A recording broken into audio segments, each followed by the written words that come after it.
কোনো সম্পর্ক নয়। ওরা ভারতের দালাল, ওরা ফ্যাসিবাদের দালাল, ওরা ইসলামের বন্ধু হতে পারে না, ওরা ইসলামের শত্রু। শত্রুর সাথে আপোষ হয় না, খুনির সাথে আপোষ হয় না।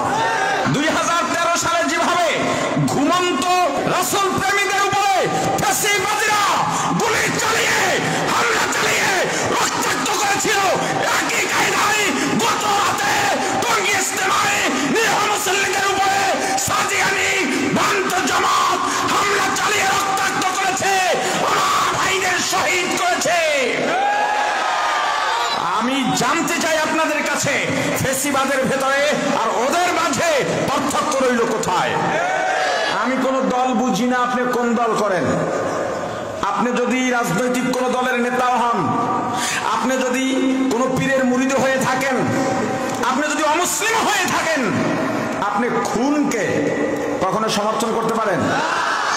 কাদের প্রশ্রয়ে, কাদের সাহসে নিরীহ ঘুমন্ত মুসল্লিদের উপরে হামলা চালিয়ে আমার ভাইদের শহীদ করেছে, শতাধিক ভাইকে আহত করে রক্তাক্ত করেছে, তারা হাসপাতালে কাতরাচ্ছেন। এটা কোন ইসলাম? আমরা দাবি তুলতে চাই, বাংলাদেশের কোথাও এতাতি তথা সালাতপন্থীদের কোন কার্যক্রম চলতে পারবে না। এরা তবলিগ নয়, এদের আড়ালে ফ্যাসিবাদ এই দেশে অরাজকতা সৃষ্টি করার প্রায় তারা চালাচ্ছে। সাদিয়ানীদের এতাতিদের আড়ালে নতুন করে বিশৃঙ্খলা সৃষ্টি করতে চায়, শক্ত হাতে দমন করার জন্য প্রস্তুত আছেন কে কে?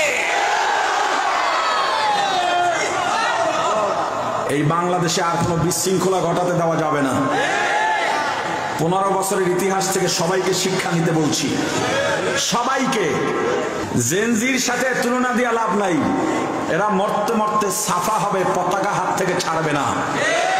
এই পটুয়াখালী, লেবুখালীর ওলামায়ে কেরাম, সাধারণ জনগণ সবাইকে, যারা ইসলামকে ভালোবাসেন, পটুয়াখালীর কোন মসজিদে আর সালাতপন্থীদের কোন ধরনের কার্যক্রম আর চলতে পারবে না।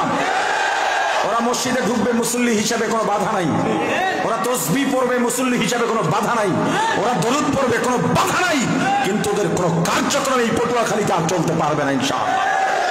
যার যার জায়গা থেকে সোচ্চার হতে হবে। খুনিদের সঙ্গে আমাদের কোনো সম্পর্ক নয়। ওরা ভারতের দালাল, ওরা ফ্যাসিবাদের দালাল, ওরা ইসলামের বন্ধু হতে পারে না, ওরা ইসলামের শত্রু। শত্রুর সাথে আপোষ হয় না, খুনির সাথে আপোষ হয় না। সবাইকে এক ও এক থাকার তৌফিক দান করেন বলেন আমিন।